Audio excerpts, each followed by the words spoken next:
4:30 p.m. We'll call the meeting to order. Today is February 12th, 2024. Time is 4:30 p.m. Roll call, Mr. Bizarre. Here. Mrs. Conforti. Here. Mrs. Hurst. Here. Mr. Reeves. Here. And myself, Mr. Claus here. All right, public communication, closed session items. Members of the public may address the board on items not on the agenda. Speakers will be allowed 3 minutes unless the time limit is waived by a majority of the board. The board will allow comments by members of the public on agenda items during consideration of the item. The board may limit the total time for public input on each item to 20 minutes. With board consent, the president may increase or decrease the time allowed for public presentation, depending on the topic and the number of persons wishing to be heard. The president may take a poll of speakers for or against a particular issue and may ask that additional persons speak only if they have something new to add. Complaints against the specific district persons or employees should be resolved through the district's personnel complaint procedure. The right to address the board does not exempt the speaker from any potential liability for defamation. The proceedings of the board are recorded and are part of the public record. At this time, is there any member of the public wishing to address the board? All right.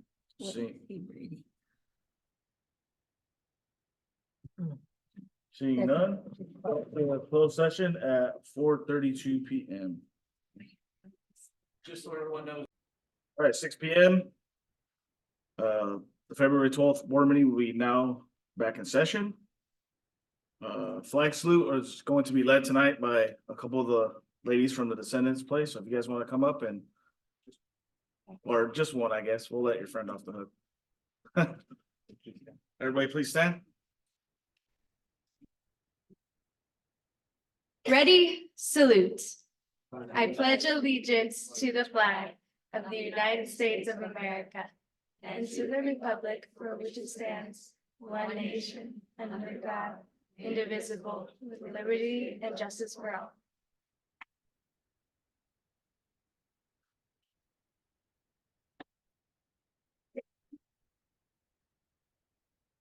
Item number B, report out of action taken in closed session. We have one thing to report out.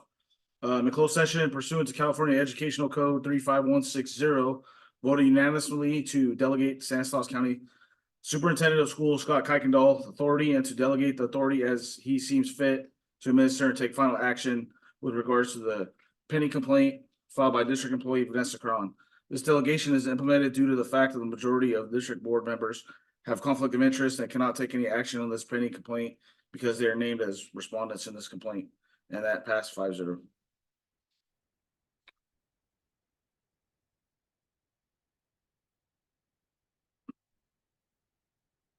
Item number 5, public communication agenda and non-agenda items.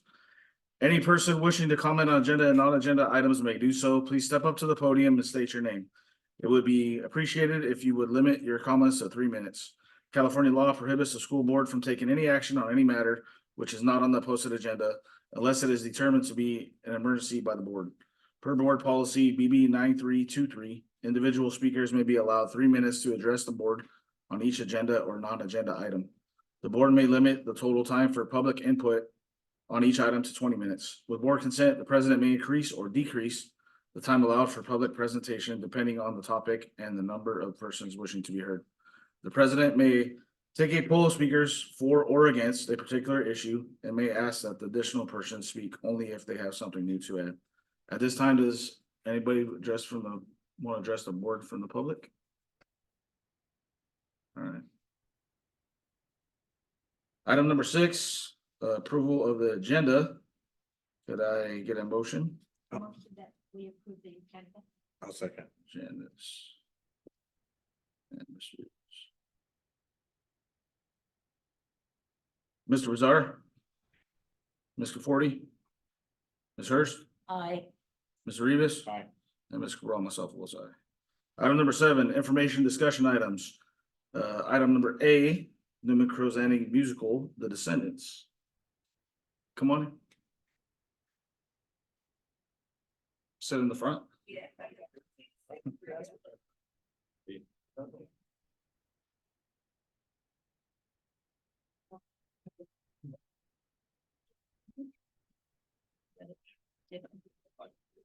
Watch your foot, don't hit it on the chair.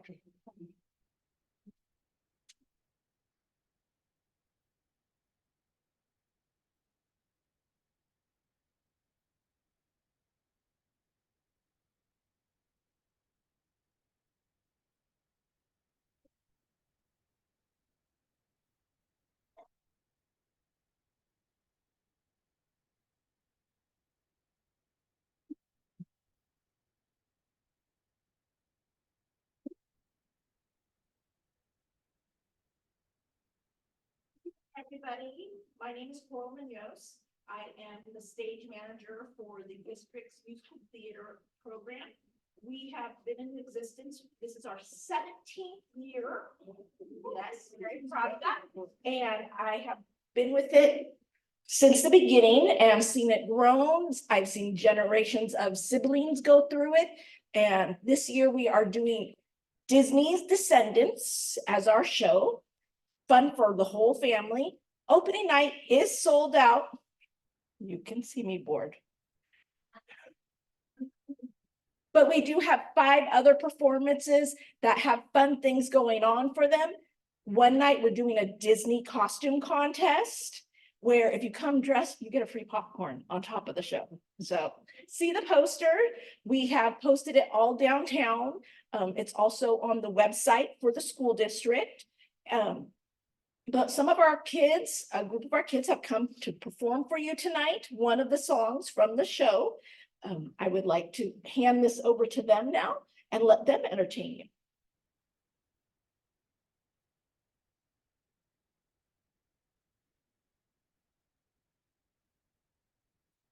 These evils are threatening our way of life. Yeah, Tomorrow, I don't know. yeah. And when they do, we'll be ready. They got all the ways to leave. W-I-C-K. They got all the ways to leave. W-I-C-K.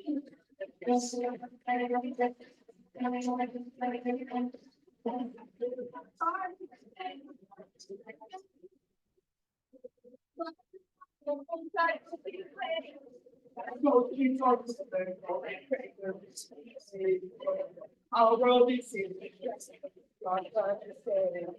Back to the top, to give me attention. Don't try to steal the show.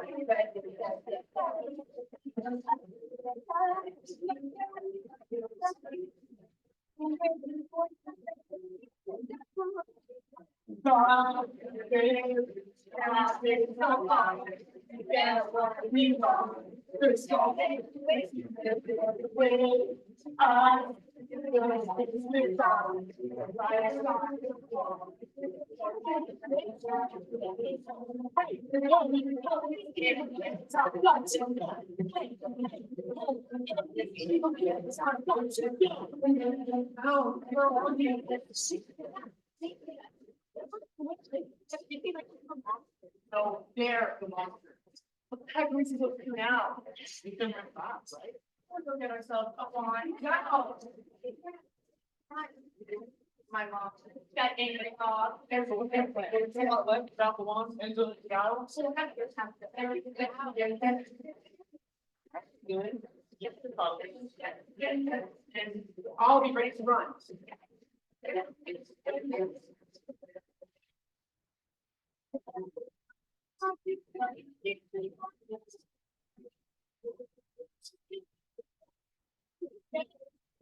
We like this feeling, gotta lead them to the treasure. Oh, rite of passage that did not get any better. Long live having some fun. We get what we want. There's so many ways to make it with us. Evil wins on the right side of wrong. There's so many ways to make it.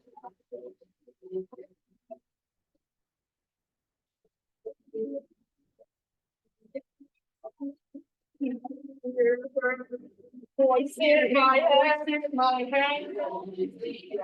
We'll wait to win.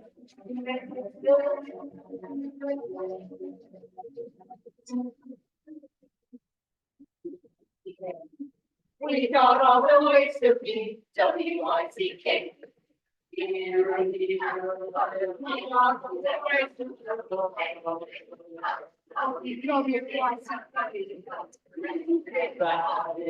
We got all the ways to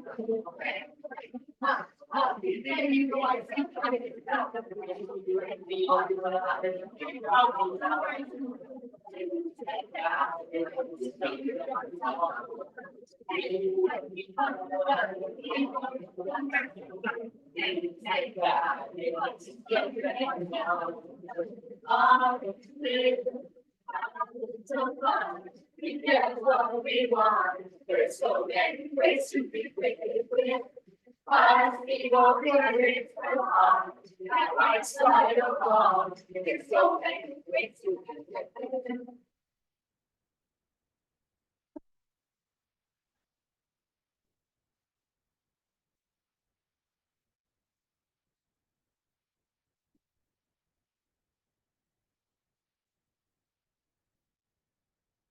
So once again, we open next weekend. We perform on Saturday and Sunday nights for 3 weekends in a row. Please order your tickets soon because I have a feeling that we're gonna sell out. So if you haven't already, just need to scan the code and get your tickets. These guys are just a portion of our cast and crew. We actually have 34 kids who are involved in the production, from being on stage to doing lights, sound, props, helping with costumes. But very proud of all of them. All right, and a student choreographer who's helping us out.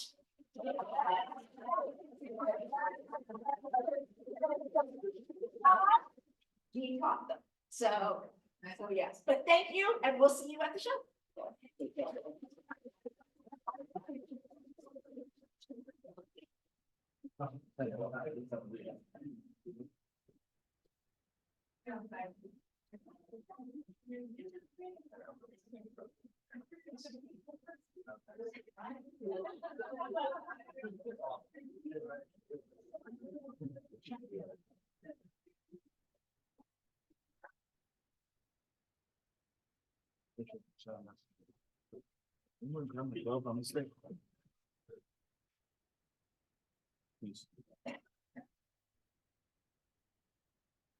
Item number B, student board report, Ms. Grace Studer.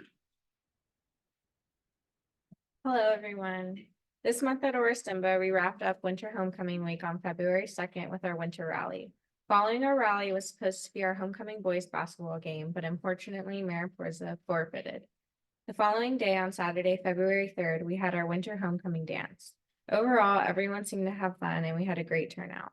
On February 8th, we had our MJC experience, which gave seniors the opportunity to complete MJC enrollment steps for the fall semester of 2024. Our girls soccer team won league championships, making it to playoffs.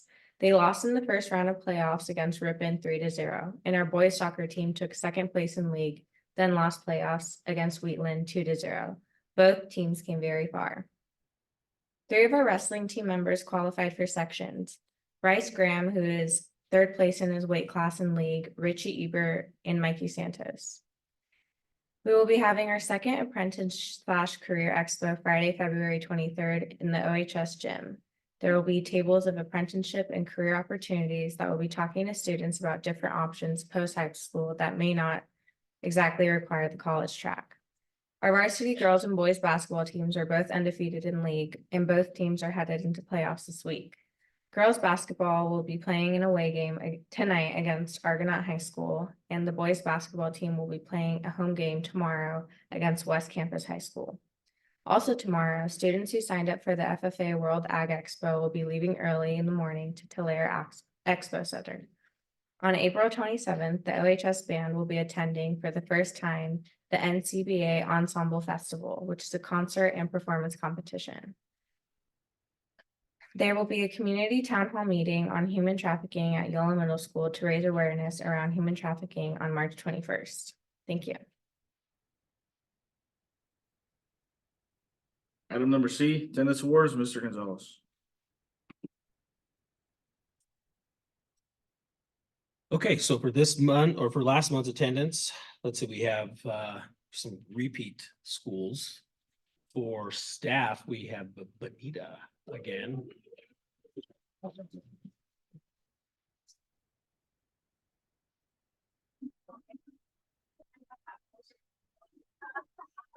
They're awesome. You'll be happy. Thank you. Win the win. That's right. And for our least chronically absent and ADA goes back to Mark Renner.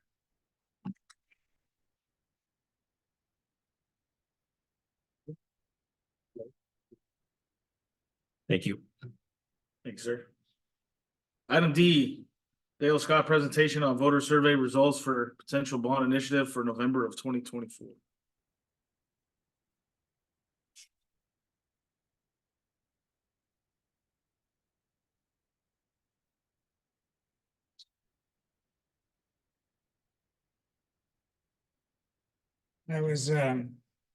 Good evening. I was thinking about singing this presentation.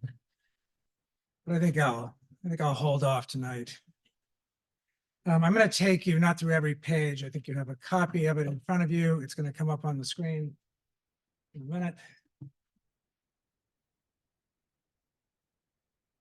Here we go. I'm going to start out by telling you how the voter survey is done. Some of you have been through this before, but I want to give a little bit of an explanation. And then we'll go into the results. If you can look, however, as we start on page 2. Page 2 is, although it's not part of the survey, I think it's an important part of the survey. This is the voter turnout in Stanislaus County for elections in the past almost 10 years. And you can see that they vary quite a bit by presidential, gubernatorial, and primary elections. So for example, in November of 20, which was a presidential election, you had almost 80% of the voters in the Stanislaus County actually turn out to vote. 2 years later, in the gubernatorial election, which I will admit was a bit of a yawner of an election, but turnout dropped to less than 50%. So why that is important is if we look back at the last 20 years of election data in the state of California, what we find is that without any question, the most successful election date for a school bond election is on a high turnout election, such as a presidential election. So that's why the 2024 November is such an important date to consider the possibility of getting on the ballot with for your district. The way these surveys work is a random sample of registered voters is called or identified. And it's important to remember that these are only registered voters who are going to vote in the next election. So it's not parents, it's not community members. And in fact, one of their first questions, in fact, the first question is, do you plan on voting in the election in November of 2024? And if the person says no, then they're thanked and let go. One of the problems we had in this community in this last election, we haven't had this before, but it happened here, and I'm not sure why, is we had a very difficult time getting a very large sample. Now, we were trying to get as many people as possible, and you can see why in a second. But what that resulted in was, if you look all the way down at the bottom of this table, you can see it says margin of error 10%. And what that means is when we talk about these numbers, it could actually go either way, 10% one way. Usually they're in the 4 or 5% range. This one's a little bit more than I would have liked, but it is a very encouraging survey. So I'm not terribly worried about that movement, but keep it in mind. The way the survey works is once the person is engaged on the phone, they are given a few warm-up questions to make sure they understand that they're not going to be asked for their confidential information. They really just want their opinion. They're not going to try to sell them anything. And but at the end, we ask a few demographic questions. And I like to bring those up to the beginning because I think because I think they're interesting questions, especially for a school board. And here's one of them. We asked these voters, do you have or have you ever had children or grandchildren who attended or are now attending a school in the Newman-Crows Landing Unified School District? I think this is an interesting slide. 47%. 47% say no, never. Now you can spin that in a positive way, right? You can spin that in a positive way, which these are people who are moving here to either put their children in or they've already raised their children someplace else and they've moved here. But nevertheless, you have almost half of your voters who really haven't had any personal engagement with the school district. So as we walk through this, and the person says, I don't know, to the answer to a question, they're telling the truth. They don't know. And keep that in mind. However, they do have some fairly strong feelings about their school districts. We asked, do you agree or disagree? Newman Crow's Landing Public Schools are our community's most important asset and should be our #1 priority. 85% agree with that statement. Which I always like to say, can you think of any other issue where 85% of your voters would agree on something in the community? It's a very strong. They also have figured out the value of having good schools. We asked, do you agree or disagree? Quality schools increase property values. 83% agree with that strongly. And then just one more slide on page 8. We asked, how do you get your information about the district? That's a pretty open-ended question. We give them a couple different alternatives, but what I find really interesting is you look at the lower 3 o'clock to 6 o'clock quadrant, you can see almost 35% of voters say they get it through district communications, district website, or district social media. That's pretty amazing when you think about it. And I know the numbers were not that strong when we did this about 4 years ago. So something is going on right about how they're getting it. The second biggest is what we would expect, friends and family. Now, that's also important because it's important that if you do decide to do this, that you communicate with your employees, because that's really what that's saying. That, something is happening at the school, they go to somebody they know that works for the school district, and they say, what's this about? And you don't want the person saying, I don't know. So that's why it's important that we work on it. So what we did in this survey was a little different. We actually ran 2 different questions, 2 different ballot questions at the same time. Partly because we wanted to see which one did better, but also partly we were considering, well, was it possible to do 2 elections at the same time? Sort of like a measure A and a measure B, one for this, one for that. This has become fairly common across the state because of the limitations of the tax rate under state law. But I'm going to show you what I mean by that. So we had 2 different ballot questions. After the person gets this sort of introduction, they get a few softball questions, then they are read the ballot language, just like when they go into the booth, although none of us go into the booth anymore, but that's just, they used to go into a booth and pick up their ballot and they read that ballot language. And so half of the group got the language on the left, half of the group got the language on the right, completely different. So I want to point out that this was the ballot language. I'll show you the results in just a second. Second piece of the puzzle is state law requires, we only get 75 words in this, but state law requires a lot of these words be put in, and that's all the black, almost all the black. So all this stuff at the beginning, all this stuff at the end, is really required by state law. However, what we did, which we haven't done before in this district, but we found it to be very successful elsewhere, is we actually included the names of the schools. Now that makes a fair amount of sense when you find that other piece of information that 40+% haven't had any children in your schools. So they don't really know what a Newman Crow's Unified School District is, but they might know what a Hurd Barrington is because they live next to it. So it's important that we read those. All of this language is the same, but between 1 and 2, the only difference is the projects, which was what I had put in red. So the only difference in this language under the retrofit, it says retrofit expand classrooms, expand classroom facilities for vocational education training, student counseling, and pre-kindergarten programs. The other one, the repairs, said replace leaky roofs, repair classrooms and facilities, and replace deteriorating portable classrooms. Okay. So when we ask them these questions cold, meaning we don't give them any information, just read them that language, then we measure it. So would you vote yes or no on page 11? So if the person says yes or no, they're marked as a yes or no, or if they say I don't know, then they get a second question, which is, well, would you be leaning yes or would you be leaning no? And that's what you see here. Yes, lean yes. We put those 2 together and we say that's the vote. Okay, so in this case, the one which was the retrofit mostly, we put those 2 together, it's 60% yes. The hurdle is 55%. Okay. The second measure, when we put the 2 together, it's 67% yes. So both very strong for no information. What we then do is we then begin to ask them questions about specific projects. So for example, if you knew that these funds would be used to replace leaky roofs, would you be more likely or less likely? Those questions are randomized. There's a whole bunch of them. I won't go through all of them. But I've had them reordered so you can see which ones rise to the top on page 14. So these are the strongest arguments for projects that we found.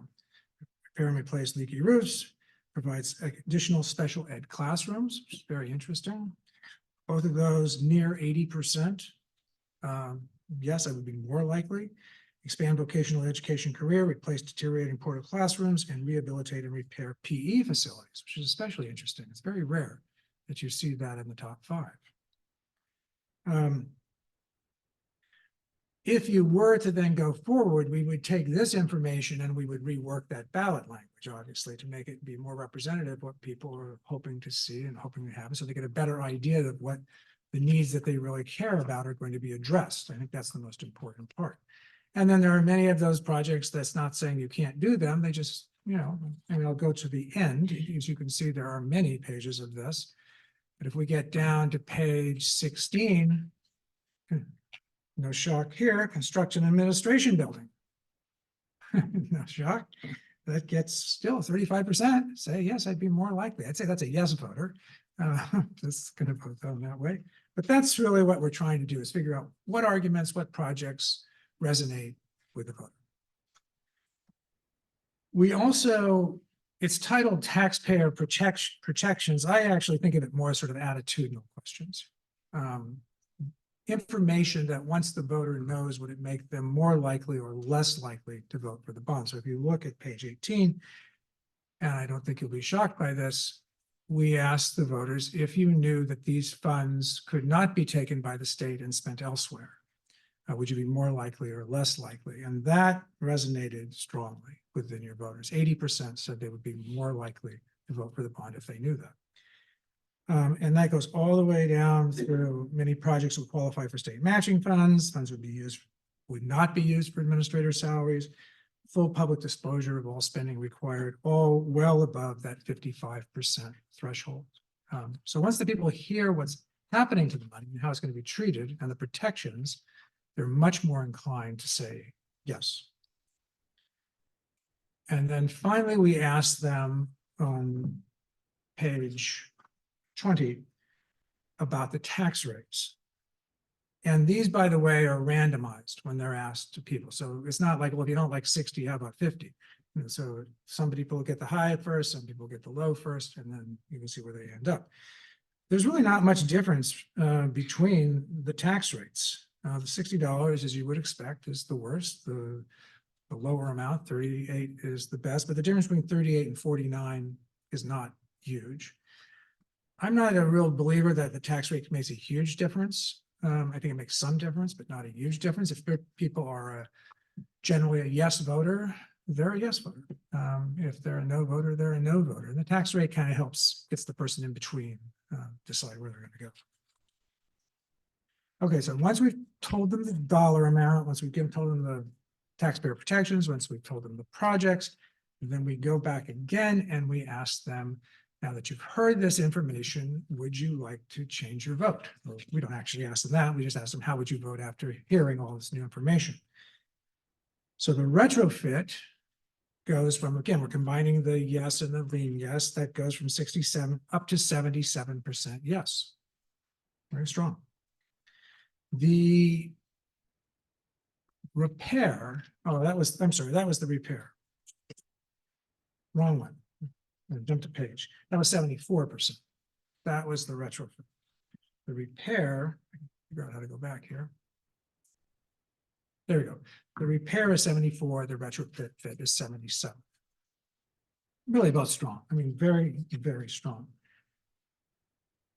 Now, as I mentioned, this is obviously up to the board, whether you want to move forward or not, whether you want to think about doing a smaller issue with a smaller tax rate, whether you want to do 2 financings was also considered at the same time. I mean, 2 elections at the same time. We did find oddly enough, that there was a difference in how the ballot measures were ordered if you were to do two.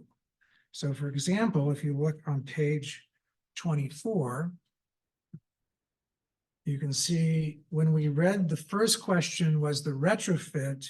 And then we said, okay, now to those people that got the retrofit question, we said, okay, now we're thinking about doing a second bond measure. And we read them the language for the repair. How would you vote for that second measure?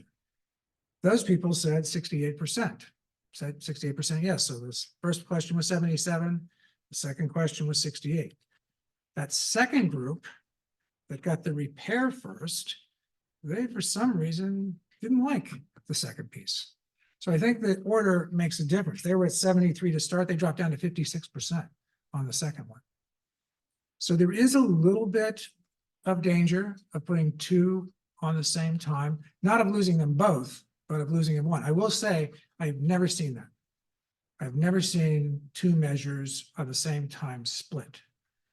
They either, people are either in or they're out. And they're not like, well, I'll give you this, but I won't give you that. That's what I have to say. I'm going to pause there for just a second because I want to go over the steps to be taken, next steps to be taken, if any. But I want to ask if there are any questions that the board would like to ask of the regarding the survey. Anybody have any questions? I'll ask a question. Now, when was the actual surveys done?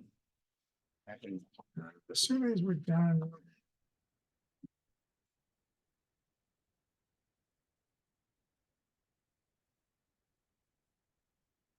December 8th through December 12th. Does it seems to me that we've seen, at least we heard some very bad financial news from the state.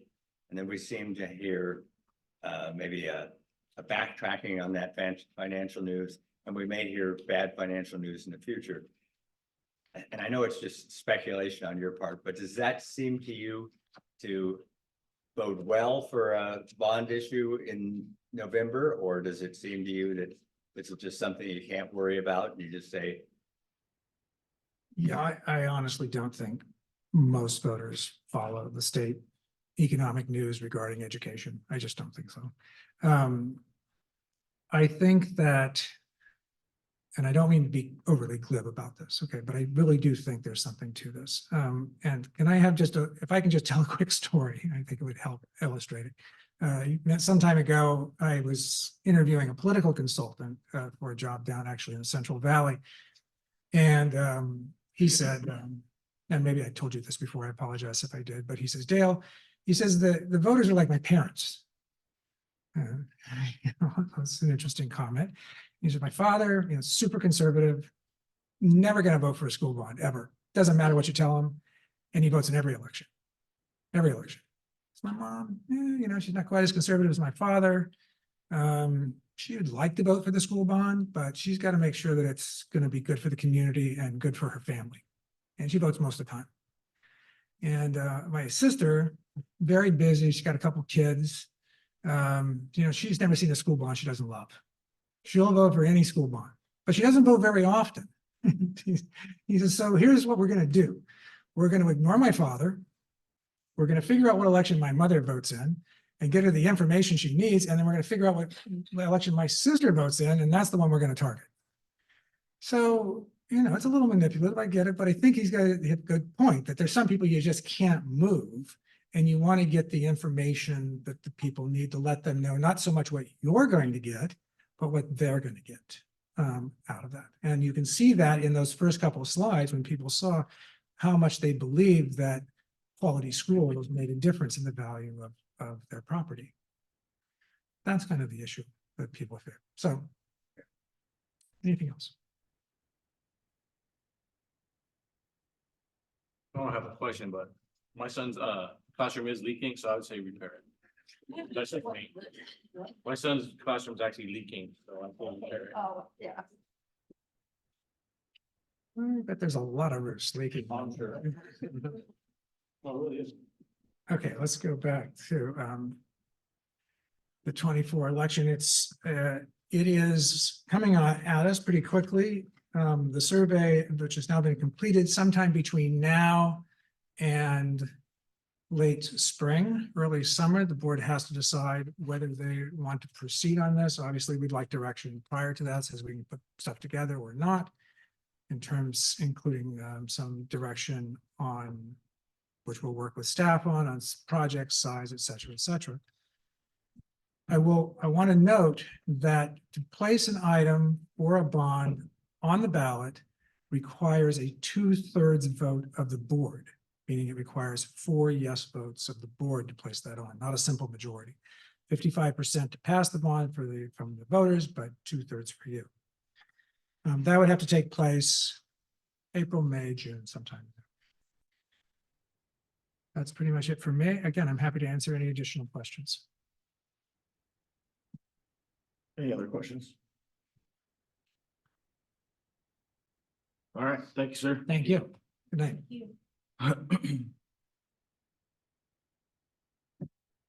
Item E, LCAP mid-year report. Good evening. We are required this year for the first year to do a mid-year report for the LCAP, and you have that attached in your backup. I'm just going to give you a quick overview of what you're seeing there. You'll see updated metrics. So the most recent data is updated. So you'll see some 2023 data, end of year data on those, in those action boxes for under metrics. You'll see a review of all of the LCAP actions that we included in our LCAP, and then where we're at. Are they implemented, partially implemented? And then basically how much of our budget has been spent towards those actions. Whether or not they're fully implemented or not sometimes depends on the time of the year or some other reason. For example, instructional coaches staffing was just was so difficult this last year that we were not able to fill those positions, which we'll address when we do the LCAP for next school year. So basically, it's just a mid-year report for your review.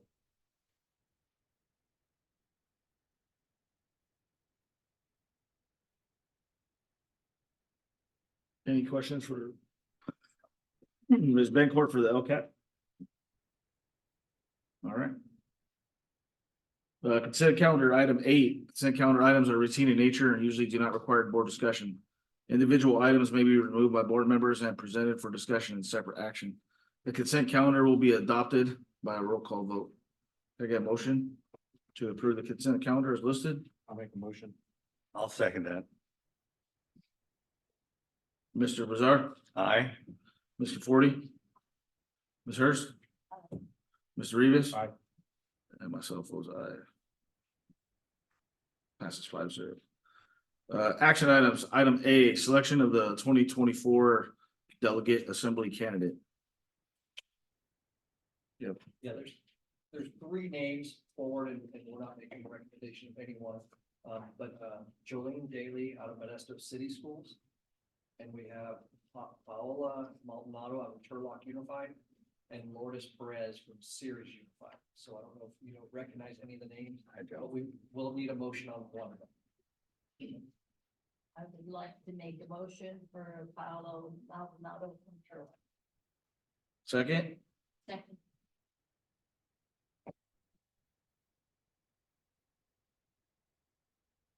Mr. Bazar, Aye. Ms. Conforti, Aye. Ms. Hurst, Aye. Mr. Rivas. Aye. And I vote aye as well. 5-0. Item B, approve resolution 23-2407, authorizing the issuance and sale of general bonds.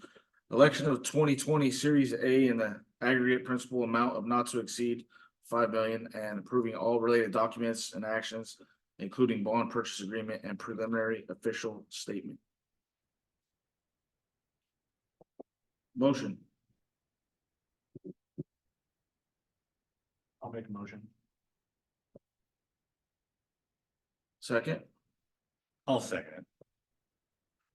Mr. Bazar, Aye. Ms. Conforti, Aye. Ms. Hurst, Aye. Mr. Rivas. Aye. And I vote aye as well, 5-0. Award contract for E-rate category 1 internet service to SCOE. I got a motion for item C, awarding the contract. Yes, I'll make that motion. I'll second.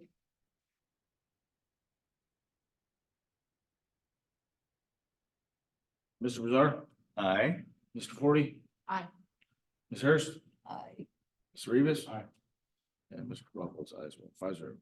Item D, award contract for E-rate category 2, wireless access points for data path. I motion award contract for E-rate category 2 wireless access points to data path. I'll second. Thank you. Mr. Bizarre, Aye. Mr. Forty, Aye. Ms. Hurst, Aye. Mr. Rivas. Aye. Mr. Corral votes aye as well, 5-0. Item E, approved district calendar for 2024-2025 school year. Before you Yeah. vote on this, I would like to say kind of thank Carolyn and our unions and associations for the work that they did on this, getting together and really working as a team. So I'll let Carolyn explain the process on that. This year, the district developed 2 calendar alternates and the NCLTA presented 4. So we got together as a committee, which we had representatives from both NCLTA, CSEA, administrative staff and myself. We went through actually the NCLTA and the CSEA did a lot of groundwork with their members to get some feedback on all of the options. So we came back and kind of really honed in on what the majority of the staff was looking at. Once we came up with a final version, we put out 2 versions to all staff to have them vote on, and one was the overwhelming majority was about 83% to 17% so we put forth that version for you tonight. Any questions for Carolyn? No? All right, can I get a motion to approve the district calendar for 24-25 school year? So moved. Second. Mr. Bizarre, Aye. Mr. Forty, Aye. Ms. Hurst, Aye. Ms. Rivas. Is Christian break till 2 weeks? Yes. Okay, aye. Well, you want a third week? No. Okay. 3 weeks. I vote aye as well, 5-0. Item 10, future agenda items. The budget workshop, and correct me if I'm wrong, Justin, is February 28th, from noon to 3.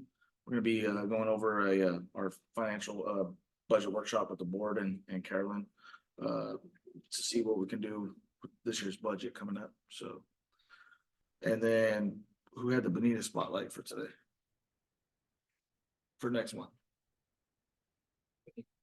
Yeah. Superintendent report. I was gonna ask about, anything with the city regarding 2+2, right? Oh, All right. Superintendent's report, item 11. Thank you. Few things to report on. One, pretty excited to hear, we worked on trying to get some prizes for our apprenticeship expo and also for kind of encouraging students for filling out their FAFSA their senior year. And obviously we can't, the Chromebooks were purchased with certain funds, so we couldn't give them that. So we, I believe, was it Carolyn that Edward contacted Bloom, who we go through to get our Chromebooks, and they've donated 5 Chromebooks to our students as a kind of raffle. So at the expo, they have to go around and get a passport at all the tables. Those that fill out the passport can then enter their name in for a drawing for 3 of the Chromebooks. And then two seniors will get randomly drawn that have completed their FAFSA this year to encourage students for the FAFSA. So it's kind of nice working with our partners and allowing some of our staff to reach out to our partners to do that. So excited about the Descendants coming up. So please support them and it's fun to go every year and watch them. The dinner is a special night as well. Saturday afternoon or actually during the morning, kind of lunch hour, 11 to 1 was the gym dedication to Carrie McWilliams. Very well attended and very nice event. It was good to see a lot of the past Orastimba leaders from the 90s make their presence and see some of the past again, people that have been here, grew up here and moved away and come back for that dedication. We start our kinder registration tomorrow. So if you know of anybody with any 4 or 5 year olds, please encourage them. And then, and that starts tomorrow. And that is everything. Oh, the crab feed. After the gym dedication was the crab feed. And again, it was very well attended and I know that the leaders were worried that they might not have enough crab. And I think they ended up with extra. So it went off great. All right. Thank you. Board report, Mr. Bizarre. Well, I don't have much to offer tonight. I was lucky enough to go to a Rotary meeting and hear a student speaker, a young man from our community, and he did a nice job, but I was also impressed by the fact that I know that other students are starting to hear now about college acceptance, and he had heard already that he'd been accepted in one of the schools that he wanted to go to. But interestingly enough, rather than accept that offer that had been extended, he had heard from another school, in this case Notre Dame, that apparently was prepared to have him come visit along with his parents to try to talk him into attending there. Now, I don't know what his ultimate decision was, but I was very impressed that he has those choices, and just felt a great deal of happiness for him and his family. And we've had that kind of success story. It seems like every year that I've been on the board, not that particular exact story, but some young people from this community have gone on to some very exciting destinations. And I know it was inspirational for me to hear about it. And I would think that anybody in the community would be inspired by this young guy. And I just wish him and his family well. I wish all the seniors well. I know this is a tough time. It's an exciting time. It's a nerve-wracking time when you're waiting to hear what school you're going to pick, if you're going to pick one. But you'll get through it, and it's really just a lot of joy, I think. So, Mrs. Hurst. It was a great pleasure to listen to the kids from the musical. And that's about all I have, other than Gracie, have you heard? Okay. Mr. Rivas. I got to attend the fathers conference, I think the end of January. It was pretty amazing how many fathers showed up, and hearing the guest speaker tell his story. I got to tell him my story, but just seeing how everybody went to each section, and we're there for what, 12 hours? It was at least 2 hours. 2 hours long, and it was great. And I was talking to Eddie. He said that he will try to do a mother's one. So hopefully we can get that in the future. Other than that. Ms. Conforti. Now I'm on. I also attended the gymnasium dedication. It was nice to see all the people that were there and the older group that were saying how well it was done, and the lettering looks very nice. Okay, the other part is I had asked Mrs. Sharon Mendoza. It's a bad night. I was concerned because I live in Diablo and we get the Patterson paper. I don't get the Newman, other than I have to subscribe to it. And hearing about the embezzlement of money from that district by 1.2 million. And unfortunately, I know one of the men that was part of it, but I was concerned about us. I don't want us to lose money. And Carolyn really squelched my fears, and I thought we had, but I just wanted to hear it. And we have procedures in place so that somebody can't do that to us. And it's really important because school districts handle a lot of money, a lot of different ways, clubs and floral arrangements and everything else, and like the gymnasium. So it was nice to hear that. And have a happy Valentine's Day. Thank you. Thank you. And then I also attended the gym dedication ceremony on Saturday. It was really good event, that all the people that put all the work into getting it ready. They had lunch there for barbecue to everybody. They sold a whole bunch of t-shirts and sweatshirts. They're gonna be doing a scholarship, I believe, for that for Lower Stomach kids. But it was a nice event. There was probably one whole side of the gym was full, so I would say probably around 500 people or so. So good turnout. And that's all I had for tonight. I think Justin wants to add some 2+2. I know Frank had asked me about this with the city and the 2+2.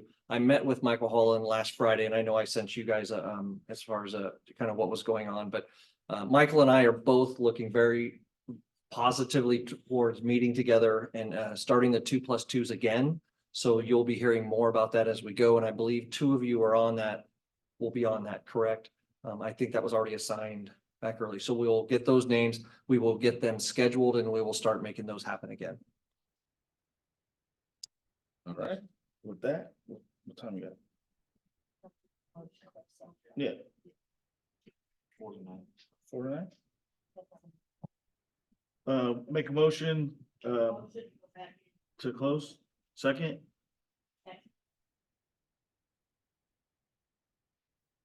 Awesome. All right. And what'd you say it was 49? 6:49? 6:50? All right, 6:50, we'll go to closed session. Okay, we have one thing to report out of our closed session item. In closed session pursuant to district administration regulation 4030, the board voted unanimously to deny the appeal of a district employee and uphold the findings of a district investigator who concluded that the complainant was not discriminated against on the basis of the employee's actual or perceived race, national origin, or ancestry. And that motion carried yes 5-0. And that's all we have for tonight. So we will adjourn the meeting at 7:23 p.m. Thank you for coming.